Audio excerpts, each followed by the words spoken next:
விஜய் த்ரிஷாவோட போய்விட்டாருங்கிறது உங்க பிரச்சனைனா, ஏன் வந்து பானுமதி பிரச்சனை உனக்கு பெருசா தெரியல? ஏன் அவுத்து போட்டு ஆடின விடுதியில் ஈவே ராமசாமி நாயக்கர் போய் பண்ணது தெரியல? இல்லைன்னா காவேரி கரையில் கிளுகிழுப்பா இருக்கும்போது பொண்டாட்டியை கொண்டு சாப்பாடை சமைச்சு கொண்டு வான்னு ஈவேரா சொல்லும் போது இவருக்கு அப்போ எங்கே போச்சு மூளை? இங்கே அது பிரச்சனையே இல்லையே. நீ என்ன கஷ்டப்பட்டாலும் பரவாயில்ல, அந்த நேரத்தில் ஓட்டுக்கு நான் கரன்சியை கொடுத்தா நான் ஓட்டு போடுவேங்கக்கூடிய கூட்டம் தானே. ஏன்னா இந்த கூட்டத்தை தானே இந்த ஈவேரால இருந்து ஆரம்பிச்சு அம்பிட்டு போயிலும் உருவாக்கி வச்சிருக்கேன். நம்ம ஸ்டாலின் போலீஸால எதுவும் பண்ண முடியாது. ஏன்னா தமிழ்நாடு போலீஸ் இல்லை தமிழ்நாட்டில் இப்போ. ஏன்னா சட்டத்திற்கு உட்பட்டு செயல்பட்ட அது தமிழ்நாடு போலீஸ். இவன் இருக்கிறது ஸ்டாலின் கூர்க்கா படை தானே. சொல்லும் போது இதை நம்ம திருப்பி என்ன சொல்லிட்டு வரோம்னா, இப்போ வந்து இந்தியாவை தெற்கு பக்கத்திலிருந்து கண்காணிப்பதற்கு சீனா அங்கே ஒரு பர்மனண்ட் செட்டப்பையும் செய்து வருகிறதுங்கிற பார்க்குறோம்.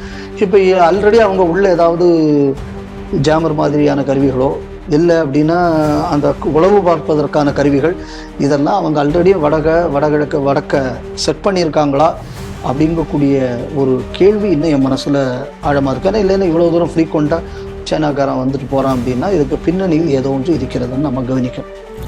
என்ன ஒரு மேட்ரு அப்படின்னு சொன்னோன்னா, நமக்குள்ள சண்டை போட்டு அடிச்சுக்கலாம் கொள்ளலாம். அதே நேரத்தில் ஒரு துலுக்கனுக்கு எதிராக வந்தாச்சுன்னா நம்ம எல்லா துலுக்கனும் ஒன்று சேரணும். இதெல்லாம் என்னன்னா கூலிப்பட துலுக்கங்கள்லாம். ஆனால் அரேபிய துலுக்கம் அதை செய்ய மாட்டான்.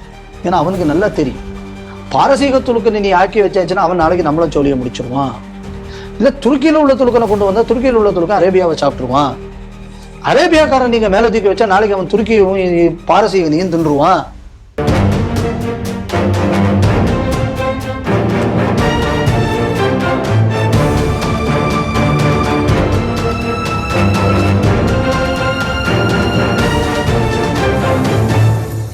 ஸ்ரீ டிவி நேயர்களுக்கு வணக்கம். இன்றைய செய்திகள் சிந்தனைகள் நிகழ்ச்சிக்கு உங்களை வரவேற்கிறோம். இன்றைய செய்திகள்: தமிழகம் உள்ளிட்ட 4 மாநில தேர்தல் தேதி அறிவிப்பு. அரசியல் தலைவர்களுக்கு குடும்ப ஒழுக்கம் முக்கியம், யாரை சொல்கிறார் வைகோ.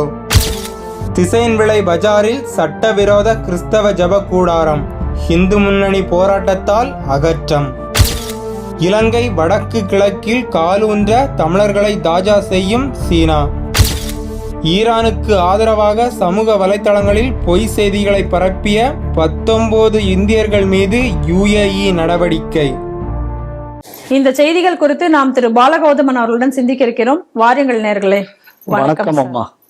தமிழகத்தில் உள்ள 234 சட்டசபை தொகுதிகளுக்கும் ஏப்ரல் 23 தேர்தல் என்று தேர்தல் ஆணையம் அறிவித்துள்ளது.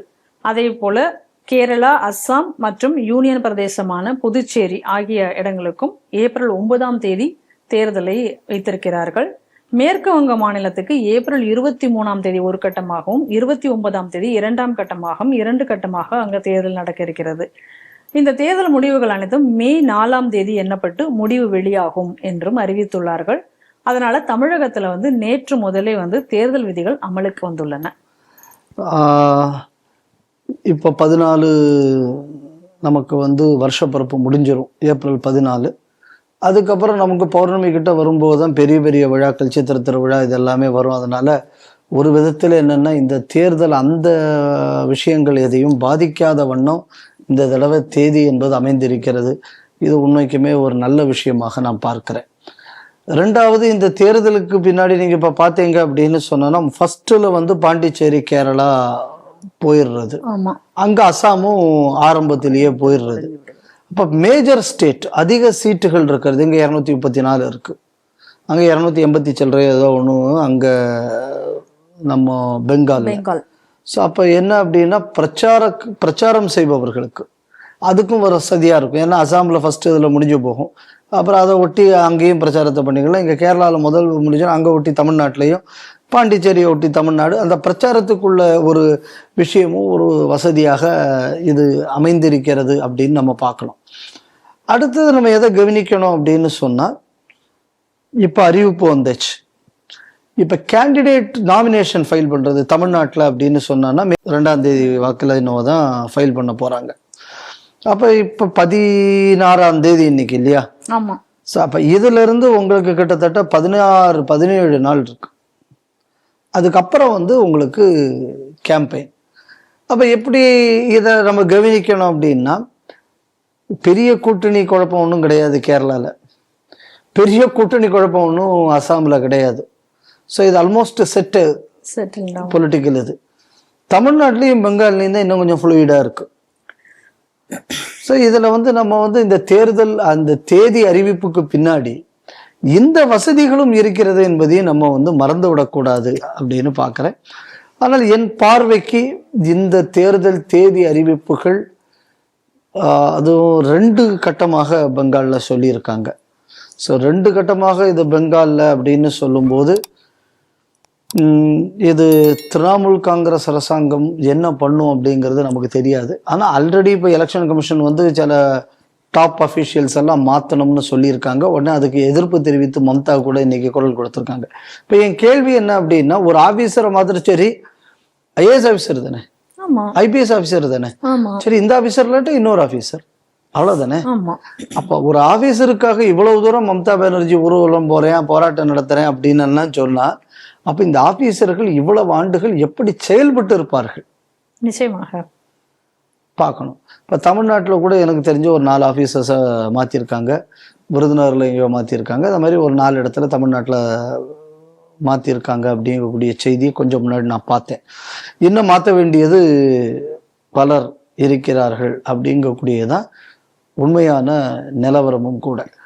ஆனால் இந்த தேர்தல் இந்த அறிவிப்புங்கக்கூடியதை இவங்க 15ஆம் தேதி வெளியிட்டதுக்கு அப்புறம் நீங்க பார்த்தீங்க அப்படின்னு சொன்னா, இப்போ பல இடங்கள்ல இன்னும் இந்த அரசுக்குள்ள இந்த கட்சி சார்ந்த இல்லை தலைவர்கள் சார்ந்த இதெல்லாம் இந்த பர்தா போட்டு மூடுவாங்கல்ல, இந்த ஒரு வேலை நடக்கணும்.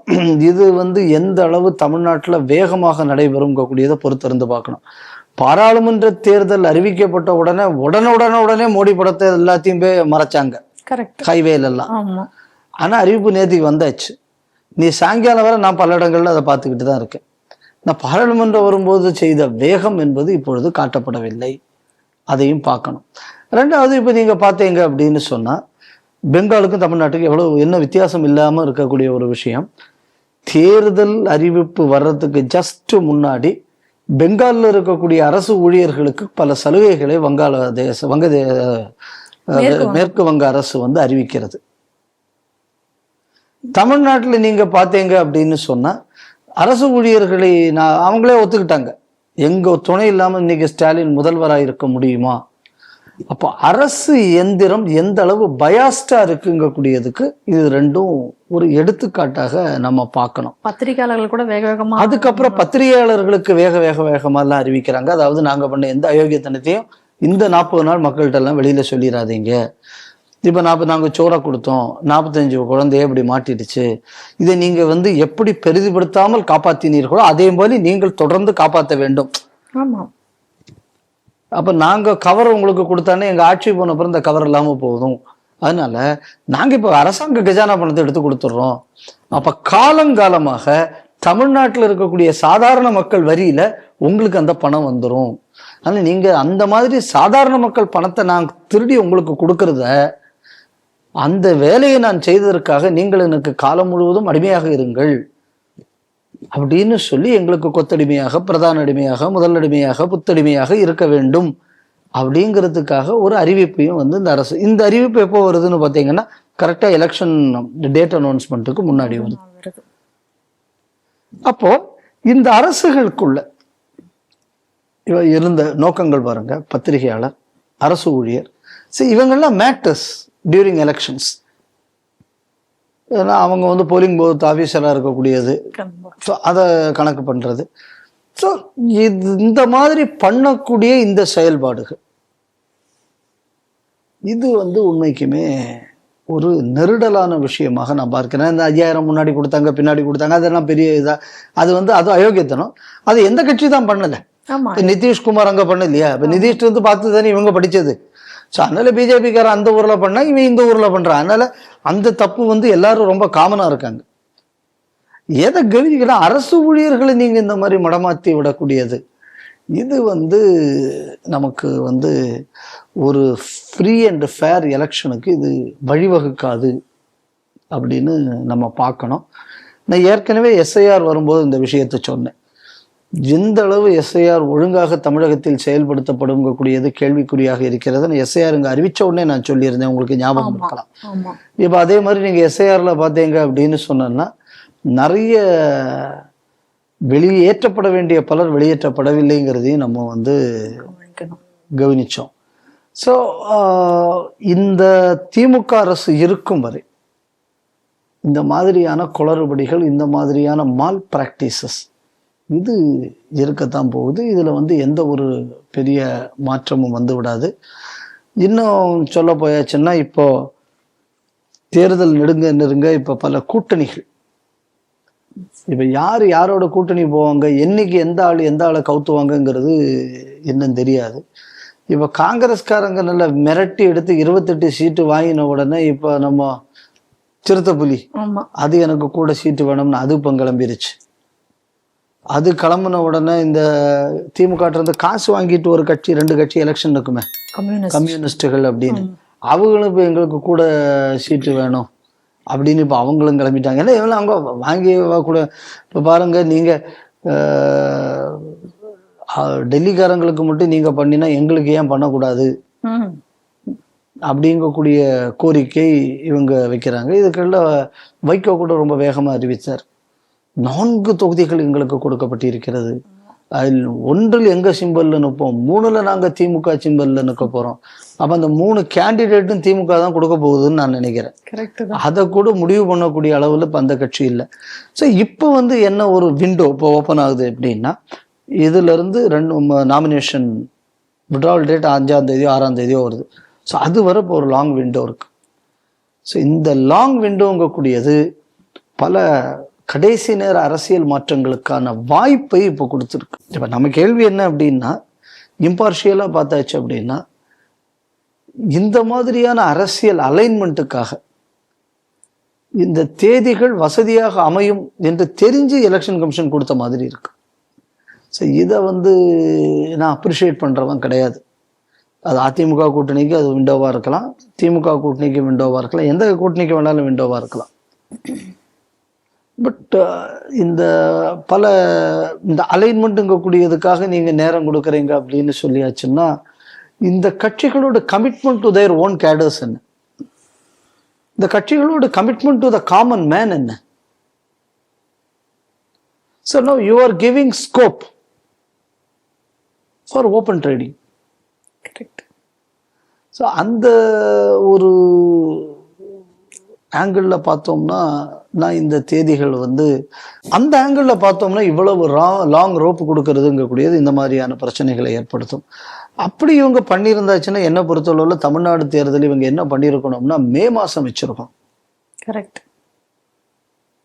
மே மாசம் வச்சாச்சுன்னா அதுல ஒரு விஷயம், நல்ல விஷயம் இருக்கு. என்ன நல்ல விஷயம் இருக்குன்னா, மே மாசம் முதல் வாரத்துக்குள்ள சம்பளம் போடுறதுக்கு கவர்மெண்ட் பணப்பட்டுவாடாக்க அங்க சிங்கி அடிச்சிருக்கும்.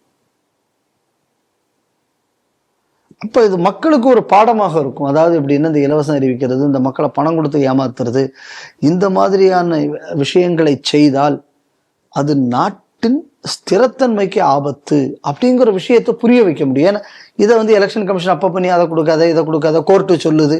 யாரும் அதை கேட்டா? எந்த கட்சியும் கேட்கறது இல்லை. பிஜேபியில் ஆரம்பிச்சு எந்த கட்சியும் அதெல்லாம் கேட்கறது இல்லை.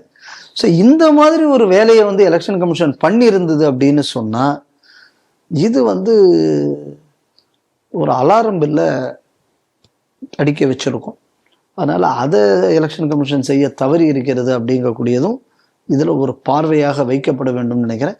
பட் ஓவராலா பார்த்தாச்சுன்னு சொன்னா, நம்ம தமிழ்நாட்டை பொறுத்தளவுல மே மாசம் கடும் சூட்டுக்கு முன்னாடி எலெக்ஷன் முடிஞ்சிடும். இப்பவே சூடு கடுமையா தொடங்கியாச்சு.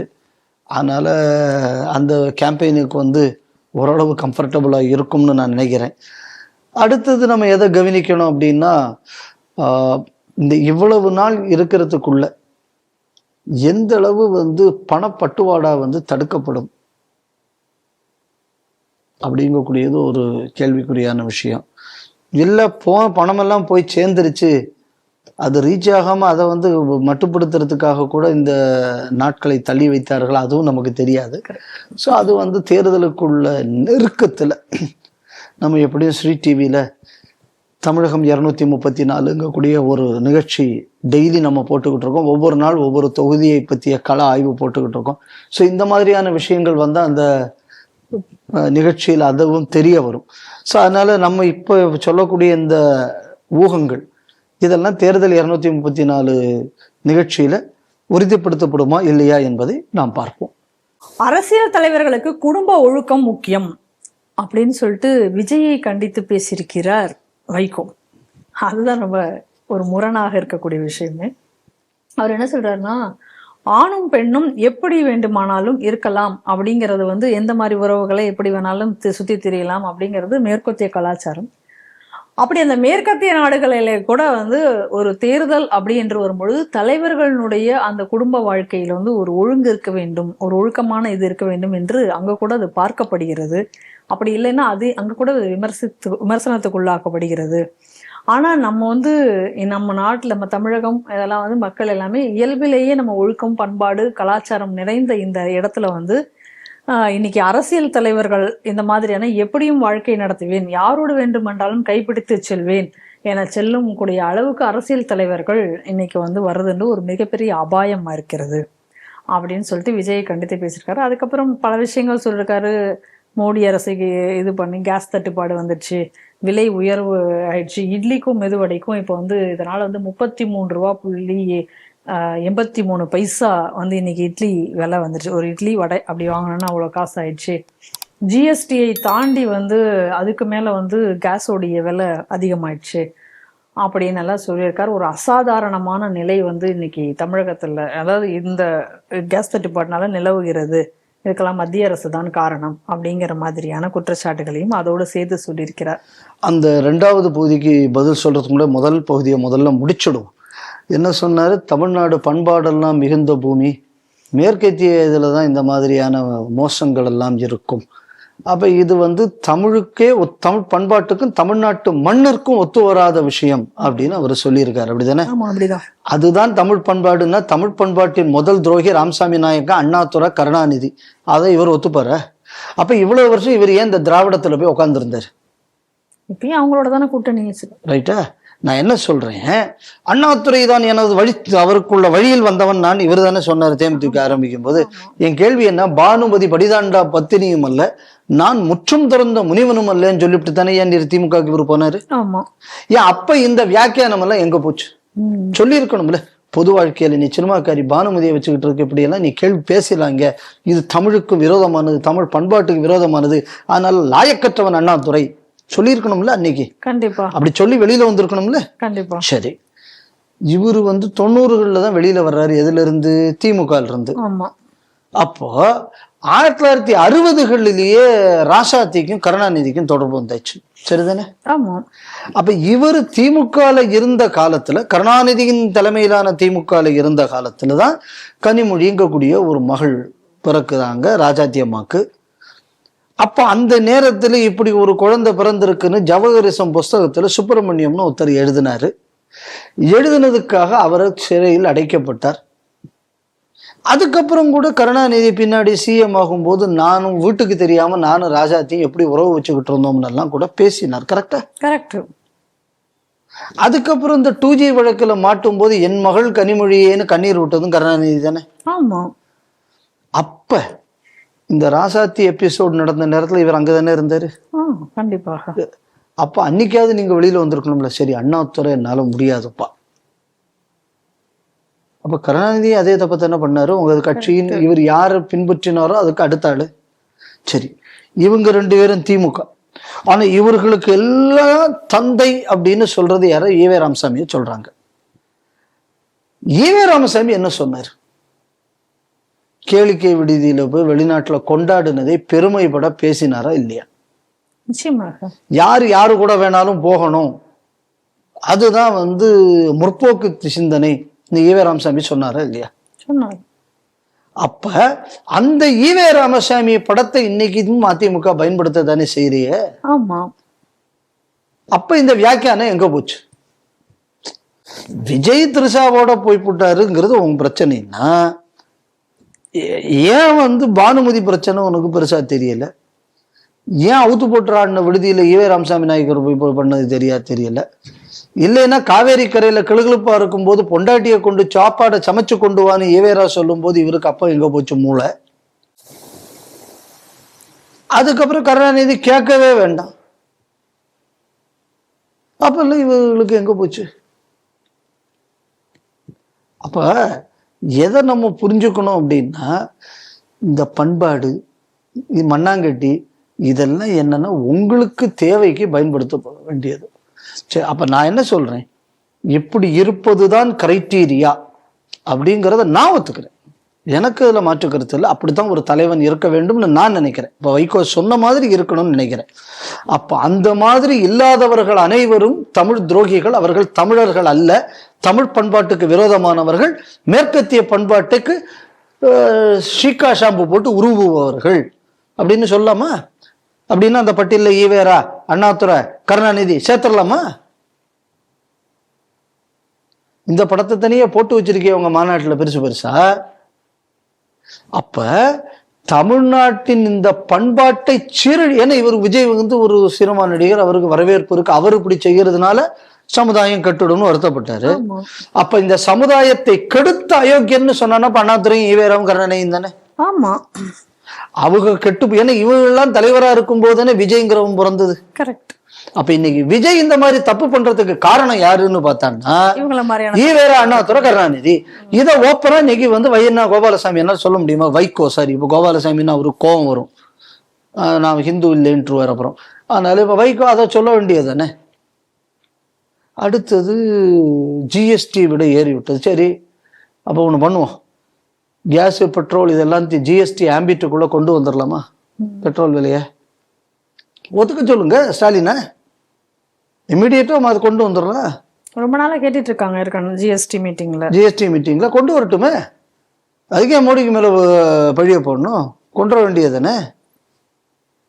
சரி, வேற எதுக்கெல்லாம் அவர் வந்து விலைவாசி ஏறி இருக்குன்னு சொல்லி அவருக்கு மேல எல்லாவற்றுக்கும் விலைவாசியும் ஏறுகிறதா?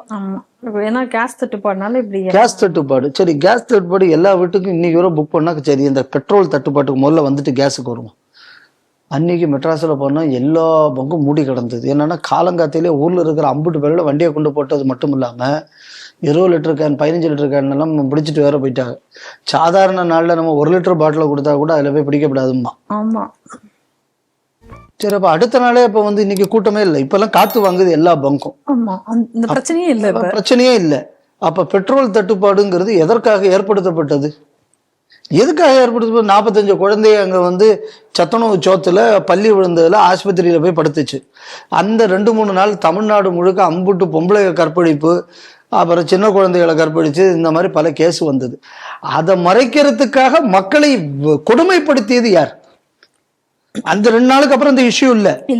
இப்ப இந்த இஷ்யூ மறந்து போச்சு. அப்ப மக்களை கொடுமைப்படுத்துற கொடூரன் யார்? அப்ப வண்டியில, அதாவது பெட்ரோல் பங்க்ல எல்லாம் வண்டி வந்து கியூல நிக்குது, இந்த மாதிரி பெட்ரோல் கஷ்டப்பட்டுடுச்சு. இத்தனையும் பெட்ரோல் விலை ஏறல, டொமஸ்டிக் கேஸுக்கு இன்னும் விலை ஏறல, இன்னைக்கு வரை ஏறல எனக்கு தெரிஞ்ச வரை. அவ ஏறிச்சுன்னு சொன்னது ஒண்ணு போய். 2வது, இந்த தட்டுப்பாடை செயற்கையா ஏற்படுத்திய ஒரு மாநிலங்கிறது தமிழ்நாடு. ஏன் கேரளால அது ஏற்படலையே? ஏன்னா கேரளாலாம் ஓரளவு படிச்சவன். அப்படி ஒரு தட்டுப்பாடு வந்துச்சுன்னா அது கம்யூனிஸ்ட்காரன் ஏற்படுத்துறான்னு சொல்லி அவனுக்கு விரோதமா போகும்னு பினராயி விஜயன் அதை செய்யல. ஏன்னா பினராயி விஜயனுக்கு இமிடியேட்டா எந்த பிரச்சனையும் இல்லை. அவங்க இந்த மாதிரி போக்ஸ்கோ கேஸ் நிறைய வந்தது, இல்லைன்னா அங்க பள்ளி விழுந்து செத்தது, இல்லைன்னா ஏதாவது கிசமுசா புகார்கள், இது எதுவும் அங்க வராதுனால அந்த ஆள் செய்யல. வந்திருந்தா அந்த ஆளும் செய்திருக்கலாம். ஆனாலும் ஒரு அங்க கஷ்டம். ஏன்னா மக்கள் கொஞ்சம் படிச்சவங்க. 2வது, உன் அரசியலுக்கு நீ என்ன கஷ்டப்படுத்துறியா எதிர்த்து ஓட்டு போட்டுருவான். இங்க அது பிரச்சனையே இல்லையே. நீ என்ன கஷ்டப்பட்டாலும் பரவாயில்ல, அந்த நேரத்துல ஓட்டுக்கு நான் கரன்சியை கொடுத்தா நான் ஓட்டு போடுவேங்கக்கூடிய கூட்டம் தானே. ஏன்னா இந்த கூட்டத்தை தானே இந்த ஈவேரால இருந்து ஆரம்பிச்சு அம்புட்டு பேருன்னு உருவாக்கி வச்சிருக்கேன். வைகோ சொன்ன முதல் ஸ்டேட்மெண்ட் இது நீங்க நினைச்சு பாருங்க. தமிழ்நாட்டுல பண்பாடு நாசமா போச்சு, வெள்ளைக்காரனுக்குள்ள இந்த சித்தம் எங்க வந்தது? வெள்ளைக்காரன் தான் என்னன்னா தர்மத்தையும் கூட பணம் தான் அதிகம் மரியாதை உள்ளது நினைக்கிறவன் வெள்ளைக்காரன். நம்ம தர்மத்தையும் மானத்தையும் நம்ம முக்கியமா நினைப்போம். அவன் வந்து பணம், வசதிகள், பதவி இதெல்லாம் அவன் பெருசா நினைக்க. அவன் போகி, நம்ம யோகி. இதான் ரெண்டுக்குள்ள வித்தியாசம். அந்த போக கலாச்சாரத்தையே கொண்டு வந்தது உங்க திராவிடம் தானே. நிச்சயமாக. இப்ப நீ கொண்டு வந்த காரணத்தினால இப்ப பாருங்க, மக்களை இவ்வளவு தூரம் வாட்டி வதைக்கிறான். அப்படி இன்னைக்கு கூட ஸ்ரீ டிவியில் அட்டாசமா ஒரு பாட்டு போட்டிருக்காங்க. தயவுசெய்து இந்த நியூஸ் பாக்குறவங்க எல்லாம் அந்த பாட்டை போய் பாருங்க. வேர்வை சிந்தி உழைக்கிறவன்னு சொல்லி அந்த பாட்டு ஆரம்பிக்குது. எல்லாருக்கும் அந்த பாட்டை தமிழ்நாடு முழுக்க நீங்க ஷேர் பண்ணுங்க. ரொம்ப நல்லா இருக்கு அந்த பாட்டு. என்ன டார்ச்சர் பண்ணினாலும் கடைசிய கரன்சியை காத்தி கவுத்தியர்லாங்கக்கூடிய நம்பிக்கையில தானே இந்த ஆட்சியே நடந்துகிட்டு இருக்கு. கண்டிப்பா.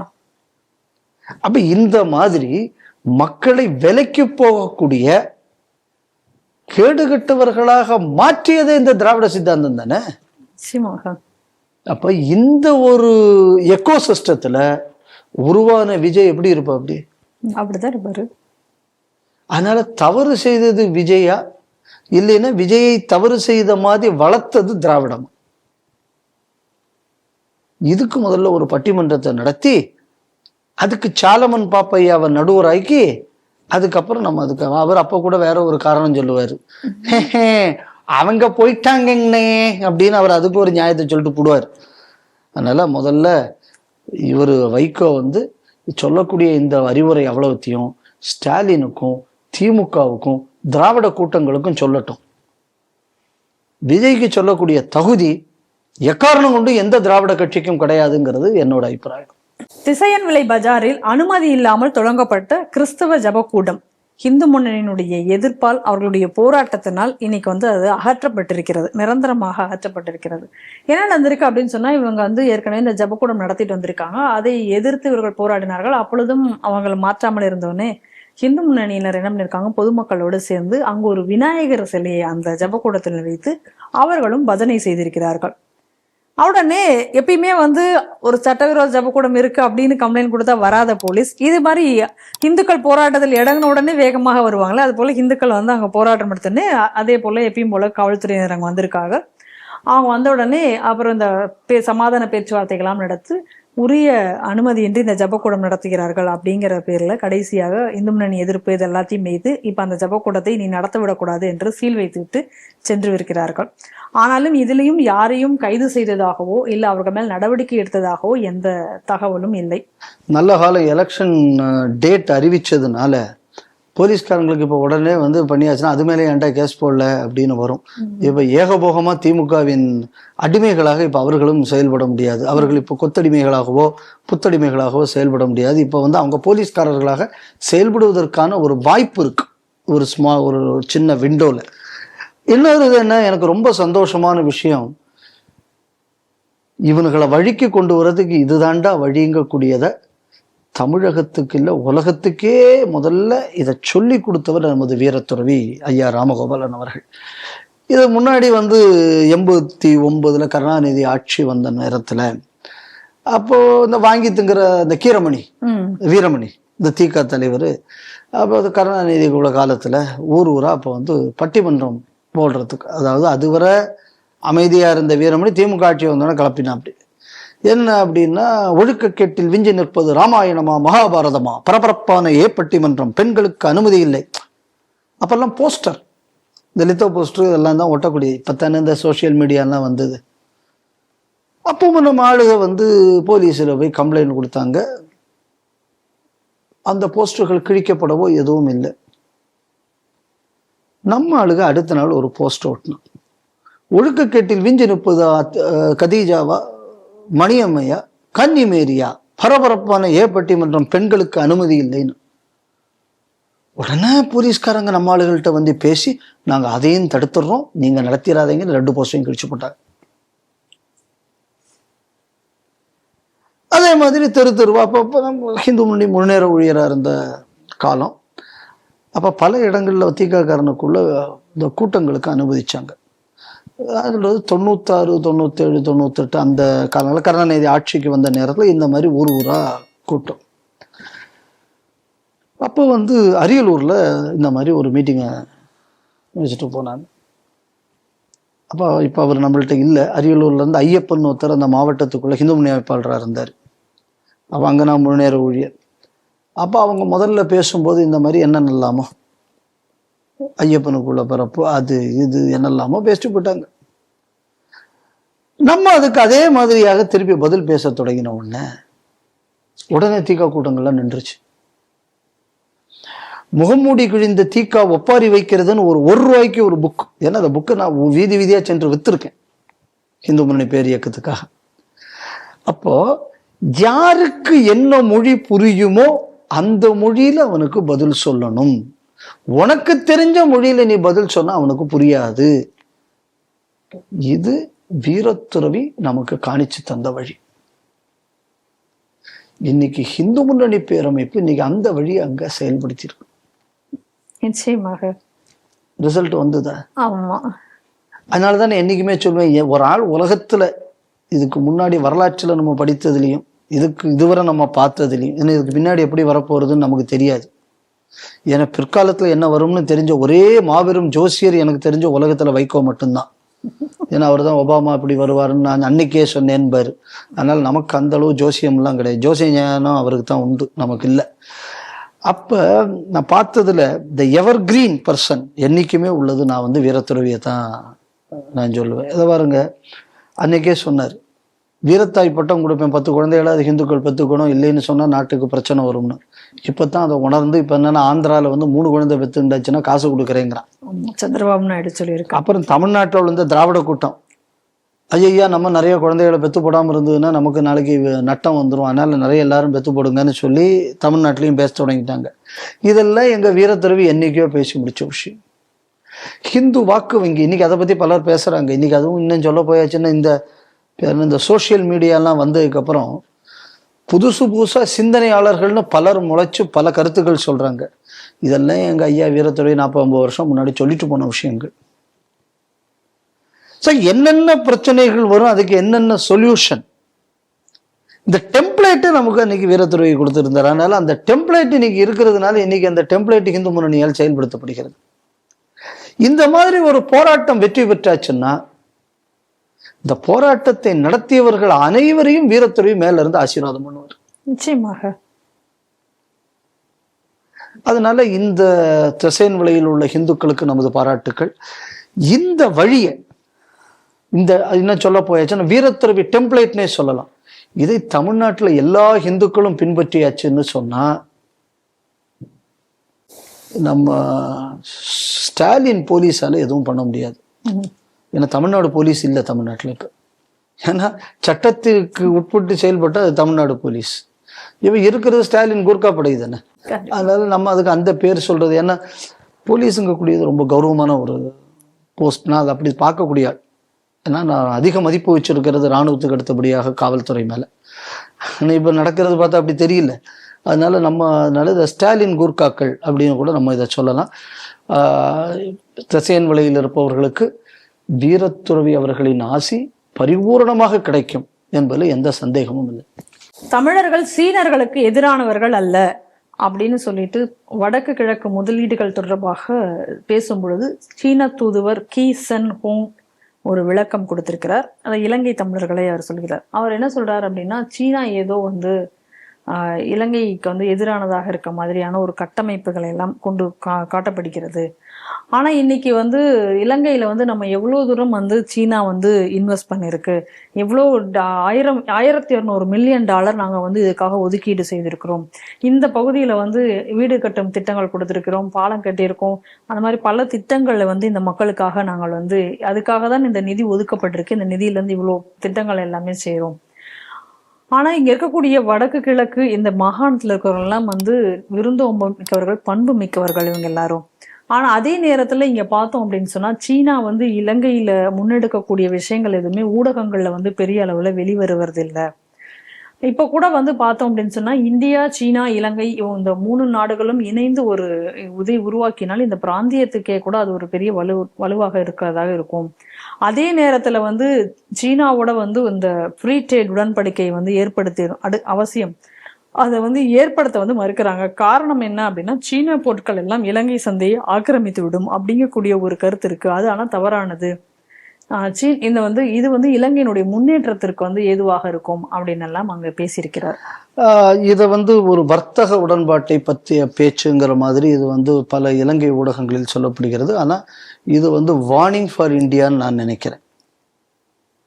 முதல்ல இவ்வளவு தூரம் அங்க உள்ள தூதர் அங்க வடகிழக்கு மாநிலங்களை தனியா அட்ரஸ் பண்ணி செய்யற மாதிரி, சிங்கிள் அவுட் பண்ணி ஒவ்வொரு விஷயத்தையும் பேசுற மாதிரி அங்க இருக்கக்கூடிய இந்திய தூதரகம் என்ன செய்தது? இந்த குற்றச்சாட்டை நான் தொடர்ந்து வச்சுக்கிட்டு இருக்கேன். ரெண்டாவது, எப்படி அவன் உங்களை நம்பி விடுவான்? ஏற்கனவே ராஜபக்ஷ அரசு மொத்த இலங்கையும் கடன்ல தள்ளி ஒழிச்சதுக்கு காரணம் சீனா. அப்படிப்பட்ட சீனாவுக்குள்ள கெட்ட பேரை மாற்ற வேண்டும் என்பதற்காக இப்ப ஆட்சியில் இருக்கக்கூடிய ஒரு கம்யூனிஸ்டுக்கு நெருக்கமானவர். அவர் கஷ்டப்பட்டு சீனாவுக்கு பல என்ட்ரியை கொடுக்கிறார் இலங்கைக்குள்ள. குமார தசநாயக்கா கொடுக்கிறார். நீங்க இதை நல்லா கவனிக்கணும். இதுக்கு முன்னாடி யாழ்ப்பாணம் பல்கலைக்கழகத்துக்கும் சீனாவுக்கும் பெரிய அளவு தொடர்பு இல்லாமல் இப்ப யாழ்ப்பாணம் பல்கலைக்கழகத்துக்குள்ள ஏதோ ஒரு சீனர் அந்த கல்வி சம்பந்தமாக வந்திருக்கார் அப்படின்னு நம்ம பார்க்கணும். சமீபத்தில் நம்ம பார்த்தாச்சுன்னா சீனாவில் உள்ள சீனா தூதர் ஒருத்தர் இங்க வடக்க மன்னார்கிட்ட இந்தியாவுக்குள்ள அந்த எல்லை பகுதியை அவர் அங்கிருந்து பார்த்துட்டு போன ஒரு செய்தியை நம்ம பார்த்தோம். அதுக்கப்புறம் வடகிழக்கு பல திட்டங்களை சீனா இம்ப்ளிமெண்ட் பண்ணிக்கிட்டு இருக்கு. அடிக்கடி சைனீஸ் நேவியில் உள்ளவங்க அந்த பக்கம் விசிட் பண்றாங்க. சைனீஸ் எம்பசி அஃபீஷியல்ஸை விசிட் பண்றாங்க. இன்னும் சொல்ல போயாச்சுன்னா ரொம்ப இன்டீரியரான பகுதிகளுக்கெல்லாம் அவர்கள் சென்று வருகிறார்கள்ங்கக்கூடிய செய்தியை தொடர்ந்து ஸ்ரீ டிவியில் நம்ம சொல்லிக்கிட்டு வரோம். சொல்லும் போது இதை நம்ம திருப்பி திருப்பி என்ன சொல்லிட்டு வரோம்னா, இப்போ இந்தியாவை தெற்கு பக்கத்திலிருந்து கண்காணிப்பதற்கு சீனா அங்க ஒரு பர்மனன்ட் செட்டப்பையும் செய்து வருகிறதுங்கிற பார்க்குறோம். இப்போ ஆல்ரெடி அவங்க உள்ள ஏதாவது ஜாமர் மாதிரியான கருவிகளோ இல்லை அப்படின்னா அந்த உளவு பார்ப்பதற்கான கருவிகள் இதெல்லாம் அவங்க ஆல்ரெடி வடக்க செட் பண்ணியிருக்காங்களா அப்படிங்கக்கூடிய ஒரு கேள்வி இன்னும் என் மனசுல ஆழமா இருக்கு. ஏன்னா இல்லைன்னா இவ்வளவு தூரம் ஃப்ரீக்வெண்டா சைனாக்காரன் வந்துட்டு போறான் அப்படின்னா இதுக்கு பின்னணியில் ஏதோ ஒன்று இருக்கிறதுன்னு நம்ம கவனிக்கணும். அது மட்டும் இல்லாமல் நீங்க பார்த்தாச்சுன்னா ஒரு ஆன்டி இண்டியன் சென்டிமெண்ட்டுங்கக்கூடியதை இலங்கையில வேற பகுதிகளிலையும் தொடர்ந்து அது பரப்பப்பட்டு வருகிறது. இவ்வளவு நாளும் இல்லாம இலங்கை மீனவர்கள் தமிழ் மீனவர்களுக்கு எதிராக ஒரு சதி வருகிறது. இப்ப இதை சைனா பயன்படுத்துமோ பயன்படுத்தாதா? பயன்படுத்துறதுக்கான வாய்ப்பு அதிகம். இப்போ அதே மாதிரி நீங்க கிழக்கு பகுதியில் இருக்கக்கூடிய நிறைய துலுக்கம் இப்போ மன்னார்ல குடியம ஏறிட்டு இருக்காங்க. அங்க இருக்கிற பாகிஸ்தான் எம்பசியும் கொஞ்சம் வேகமாக அவர்களுடன் இணைந்து செயல்படுகிறது. இன்னும் சொல்ல போயாச்சுன்னா டர்க்கி ஃபண்டட் ப்ராஜெக்ட்ஸ் நிறைய கிழக்கு ஸ்ரீலங்கால இருக்கு. Already Turkey China, Pakistan China இந்த ரிலேஷன்ஷிப்பும் ஓரளவு நல்லா இருக்கு. ஆனா அமெரிக்கான்னு வரும்போது இவனுக்கு சைனாவை கழட்டி விட்டா கூட இந்தியாவுக்கு எதிராக இவனுங்கெல்லாம் ஒன்று சேருவாங்கிறது நமக்கு தெளிவாக தெரியும். அப்ப இந்த ஒரு சூழல்ல தான் இவர் இப்ப இங்க இருந்து தமிழர் பகுதியில இந்த மாதிரி பேசியிருக்காரு. அப்போ தமிழர்கள் மத்தியில சீனாவுக்கு ஒரு ஏற்பு வருவதற்காக சீனா ஒரு பக்கம் முயற்சி செய்கிறது, இன்னொரு பக்கம் இந்தியாவுக்கு எதிராக தமிழர்களை திருப்புவதற்கான பிரச்சாரங்களும் அங்க நடந்து வருகிறது. ஸோ ஒன்னு புஷ் ஃபேக்டர், இன்னொன்னு புல் ஃபேக்டர். ஸோ இது என்னை பொறுத்தளவுல ரொம்ப ரொம்ப ஒரு அபாயகரமான ஒரு விஷயம்னு நான் நினைக்கிறேன். ஆனால் நம்ம பலதரம் சொல்லியாச்சு, எந்த அளவு எஃபெக்டிவா இந்தியன் எம்பசி இதை எடுத்துக்கிறாங்க, எந்த அளவு இவங்க இந்த வேலையை இவங்களால முன்னெடுக்க முடியுதுன்னு ஏன்னா ஃபீல்டில் என்னால் பார்க்க முடியல. கேட்டாச்சுன்னா அதை செய்கிறோம் இதை செய்கிறோம்னு அறிக்கை வரும். ஆனா நீங்க செஞ்சீங்க ரைட்டு, அதுக்கு என்ன பலன்? இப்ப சீனாக்காரன் பேசுறான், பேசக்கூடிய நேரத்தில் அவனுக்குள்ள காரியங்கள் இவ்வளவு நடந்திருக்கு. நமக்குள்ளது என்ன நடந்தது? ஏன்டா நீ பணம் கொடுத்தேங்கிற, நீ பணம் கொடுத்து ஹம்பந்தோட்ட துறைமுகத்தை எழுதி வாங்கிட்ட, நாங்க கொடுத்துக்கிட்டே இருக்கோமே. அப்போ பிரதிபலன் எதிர்பாராமல் அங்க உள்ளவங்க நல்லா இருக்கணும்னு செய்யக்கூடிய என்ன ஏன் எந்நாட்டு தூதரகம் மார்க்கெட் பண்ணலைங்கிற கேள்வி எனக்கு வருமா வராதா? நிச்சயமாக. இந்த பிரச்சனை நான் ஆரம்பத்திலேயே சொன்னேன். இந்த ராஜபக்ஷ விவகாரம் வந்த உடனேயே இந்த ராஜபக்ஷையை தூக்கி தள்ளினதுக்கு இந்த நாடு கடன் வாங்கி அவங்களோட எக்கனாமிக் சுச்சுவேஷன் ஒர்ஸ் ஆனதுனால நடந்தது. அப்போ இதுக்கு பின்னணியில் இருந்தது சீனா. ஆனால் இந்த என்டையர் விஷயத்துல எல்லாமே ராஜபக்ஷவை ஏத்தானே தவிர சீனா தான் நம்மளை ஒழிச்சதுக்கு காரணங்கக்கூடிய பிரச்சாரம் தெரிந்திருந்தும் மக்கள் மனசுல பெரிய அளவுல போகல. இதை இந்திய தூதரகம் செய்ய தவறி இருக்கிறதுன்னு அன்னைக்கு நான் சொன்னேன். இன்னைக்கு செய்யறதையும் செய்துக்கிட்டு நான் கொடுத்து தாண்ட நீ வாழ்ந்துகிட்டு இருக்கேன்னு அவன் பிரச்சாரமும் பண்றான் அப்படின்னா இது நமக்குள்ள தோல்வியா இல்லையா? இப்ப பாருங்க, ஒரு பாலம் இந்தியா கட்டி கொடுத்தது. இப்ப என்ன சொல்றான், வேணும்னே அதுல ஒரு போர்டு, இந்தியா கட்டி கொடுத்த பாலம் போக்குவரத்துக்கு தகுதியானதாக இல்லை. அப்ப என்ன மெசேஜ் போகும்? இந்தியா நம்மளை ஏமாத்தி போட்டான், இந்த மெசேஜ் தானே அங்க போகும். அப்போ அங்க உள்ள அரசும் திட்டமிட்டு இந்த வேலையை செய்கிறது. நம்ம நல்ல கவனிக்கணும். அப்ப எந்த அளவு விழிப்போடு இந்தியா இருக்கணும். இப்ப அங்க உள்ளதை வச்சு ஒரு ரெப்பர்கஷனை வச்சு நம்ம ஊர்லயும் அரசியல் பண்ண வாய்ப்பு இருக்கு. இல்ல தமிழ்நாட்டுல நீங்க அப்படி தும்மியாச்சுன்னா அவனுக்கு அங்க சளி பிடிச்சிடுறது. அதே மாதிரி அங்க தும்முன இங்க சளி பிடிக்கும்.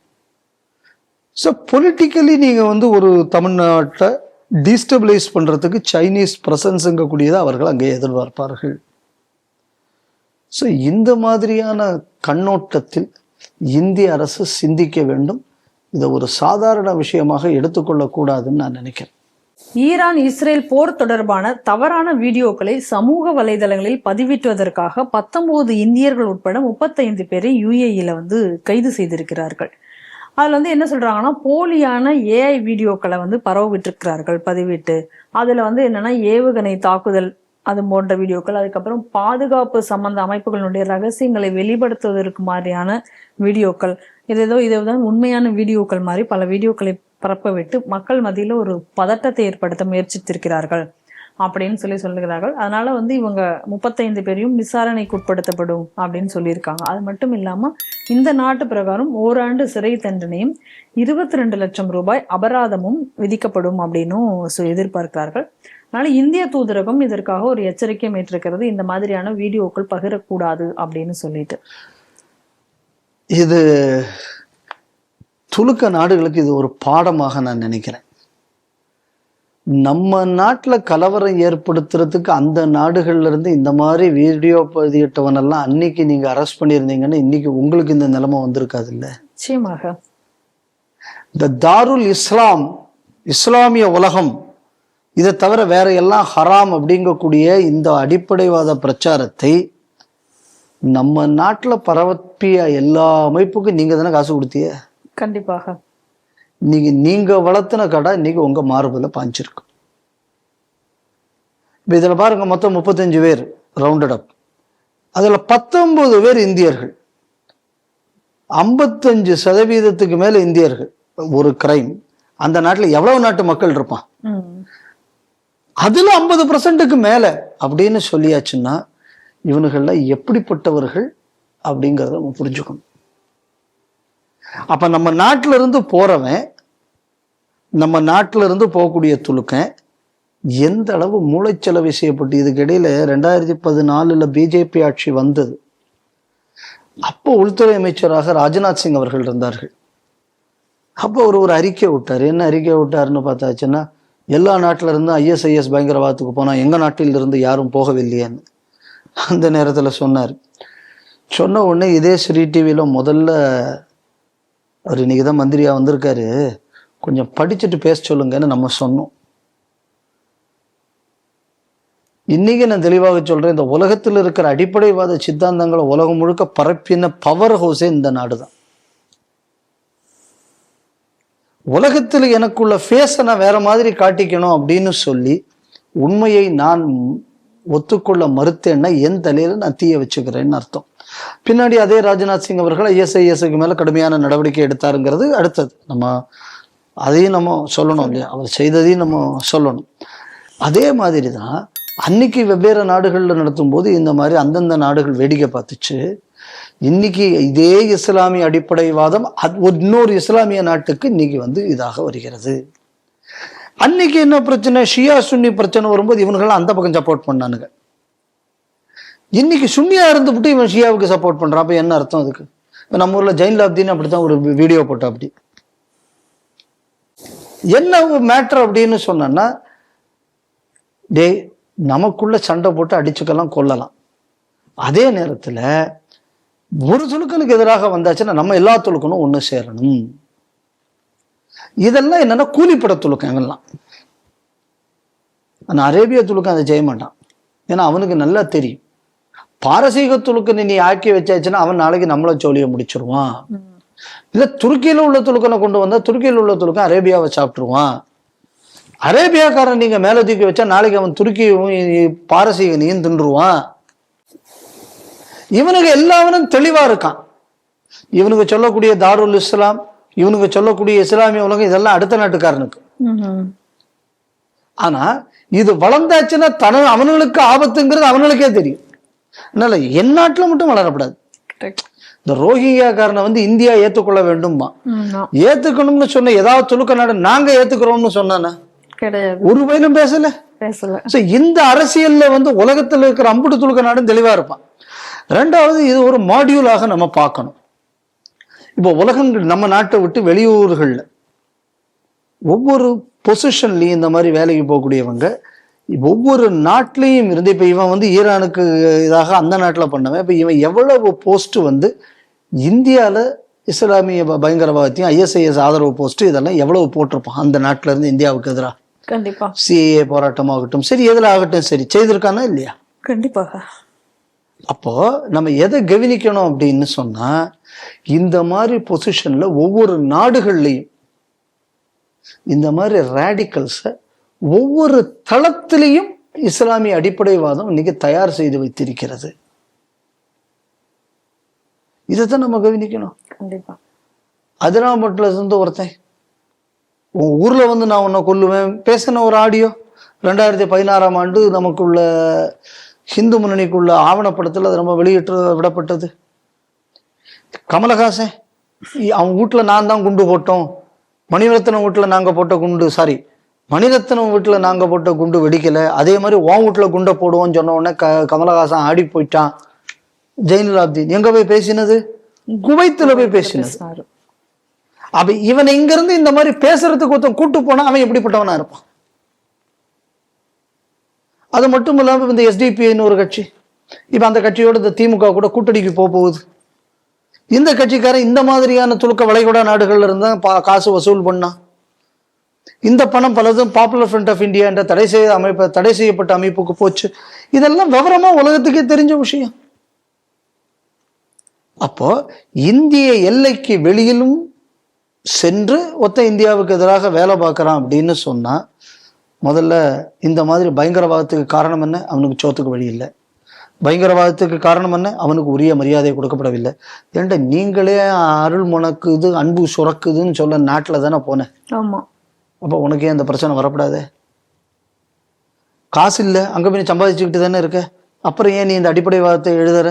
அதனால நல்லா தெரிஞ்சுக்கணும், இந்த பயங்கரவாதத்துக்கு காரணம் வறுமை, பயங்கரவாதத்துக்கு காரணம் கல்வியின்மை, பயங்கரவாதத்துக்கு காரணம் வாய்ப்பின்மை, இதெல்லாம் கிடையாது. பயங்கரவாதத்துக்கு அடிப்படை காரணம் என்னன்னா அடிப்படைவாத சித்தாந்தம் தான். இதுக்கு இது ஒரு எக்ஸாம்பிள். இப்போ நான் இன்னும் ஒரு சின்ன உதாரணம் சொல்றேன். நான் இன்னைக்கு சொல்லக்கூடிய காரணம், நம்ம நாட்டில் இருக்கக்கூடிய செக்யூரிட்டி ஏஜென்சிஸ் எல்லாம் தவறாம ஸ்ரீ டிவியை பார்க்கப்பாங்க. அதனால அவங்களுக்கு தெரிஞ்சிருக்கணுங்கிறதுக்கு சொல்றேன். இந்த ஜவஹர்லால் நேரு யூனிவர்சிட்டியில அது ஒன்று இருக்கு.